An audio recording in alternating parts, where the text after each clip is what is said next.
a big poll just came out in the state of Ohio where Trump is leading by a lot, okay? Well, that's pretty good, right? All right, Donald Trump really liking that, regardless of what happens in Nevada, setting his sights on those big states, especially states where his opponents reside. Texas for Ted Cruz, Ohio for John Kasich. That would be a signature development, of course, if he were to win in either or both of those states.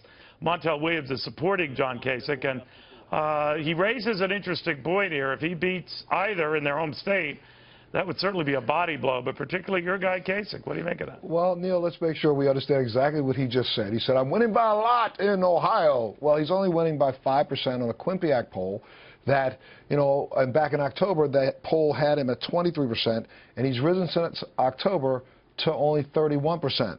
But if you look at John Kasich in that same poll, in October, Kasich was sitting at 13%. He's now at 26%. He is still growing where Donald has hit his limit. And that 5% isn't huge. It's within the margin of error, which is only 3.5. Fair enough. But so there's going to be a wheeling, Do you think it is good for you with your numbers? But what do you make of that, Montel, that obviously Donald Trump, this would be slaying the two beasts that are threats to him right now.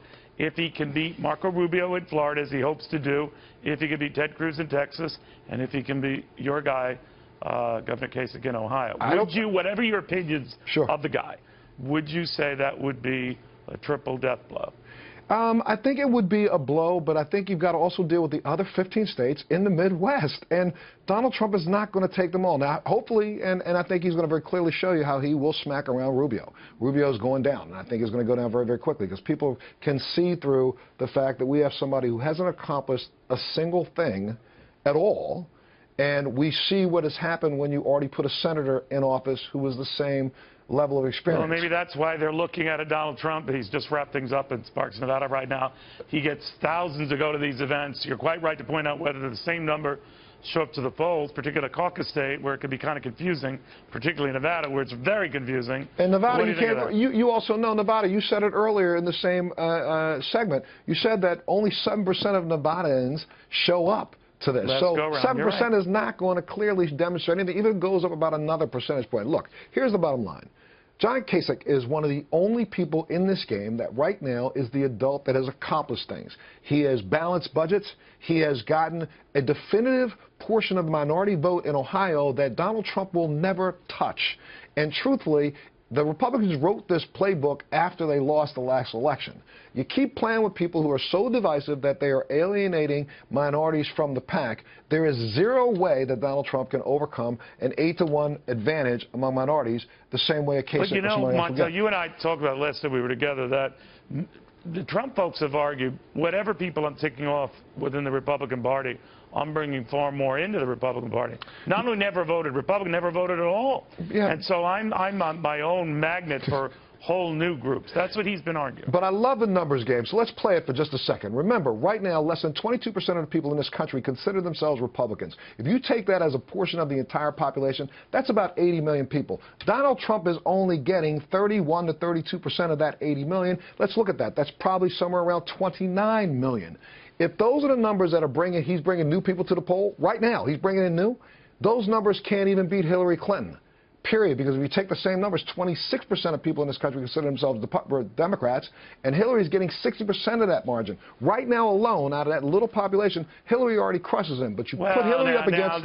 You know, I love you dearly, but you're just playing the numbers to suit what you're arguing here. Well, I mean, don't we all? Isn't that what we all do? No, wait a minute. At this stage, he's attracting about a third of the voter support within the party. People drop off. That number probably goes up. He could still get the nomination and the delegates necessary, still, you know, rolling out the rest of the states. But Neil, you're missing independence. I understand what you're saying. But I am just saying that in a general election, you don't think he will make up that gap, that no. When it's a battle between negatives, that, you know, Hillary Clinton has sizable negatives if she were the nominee. Even with her negatives right now, you look at most of the polls that come out, Hillary Clinton still beats Donald Trump. And that's what the Republican Party need to pay attention to. Well, that depends on the poll there, too. Correct. And this poll, the same, you know, you're good at numbers as you are. That would explain your vast wealth. But she used to enjoy a 30-point lead over him. Now it's a toss-up. Yeah, but if you take a look at John Kasich, each poll that has put him against Hillary, he beats her. So why are we messing around with people who can't win or might have an opportunity to lose this? We got to pay attention. Now, let's look again to a state like Ohio in the middle of this country. What if Trump put Kasich on his ticket? Would you be okay with that? Oh, man. What? See how you are? I thought I had you, and you throw that monkey wrench in here. I'm just throwing it out there. Then I and Kasich have to have a real deep conversation. You know, we would sit down and talk, because I think then he'd have to bring me on as a consultant, because I think I could probably help bridge the gap in communication between he and Donald and maybe to the rest of the country. All right. Well, you know, you could personally kill the terrorists. That I've seen. You have a handshake that could kill people. So I think that's an understatement. Montel, my friend, it is always good seeing you. So good to see you. All right. Thank you very much. Thank you, sir. Montel Williams, never a victim, that man. Never a victim.